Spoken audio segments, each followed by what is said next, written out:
அப்போ ஒரு தடவை இரவில் நபி அவர்கள் தொழுது கொண்டிருக்கும் போது சௌதார் அலி அல்லாஹ் அன்ஹு அவர்கள் பின்னாடி நின்று தொழுதிருக்காங்க. அவங்க உடல் மிக பருமனாக இருந்தனால நீண்ட நேரம் தொழுகிறது அவங்களுக்கு ரொம்ப சிரமமாக இருந்திருக்கு. காலையில் நபி ஸல்லல்லாஹு அலைஹி வஸல்லம் அவர்கள்ட்ட சொல்லியிருக்காங்க, இன்றிரவு நீங்கள் நீண்ட நேரம் ருக்கு செய்தீர்கள், என்னுடைய மூக்கு உடைந்து இரத்தம் வந்துவிடுமோ என்று நான் பயந்து விட்டேன். அந்த அளவுக்கு நபி ஸல்லல்லாஹு அலைஹி வஸல்லம் அவர்கள் ருக்குல இருந்திருக்காங்க. ஒரு தடவை நபி ஸல்லல்லாஹு அலைஹி வஸல்லம் அவர்கள் இவர்களை தலாக் சொல்லிடலாம் அப்படின்னு கூட நினச்சிருக்காங்க.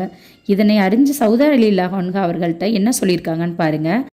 யார ரசூலல்லாஹ், எனக்கு கணவன் வேண்டுமென்ற விருப்பம் இல்லை, எனினும் சொர்க்கத்தில் தங்களோட மனைவியரில் ஒருத்தியாக இருக்க தான் நான் விரும்புகிறேன், எனவே என்ன தலாக் சொல்லிடாதீங்க அப்படின்னு கேட்டிருக்காங்க.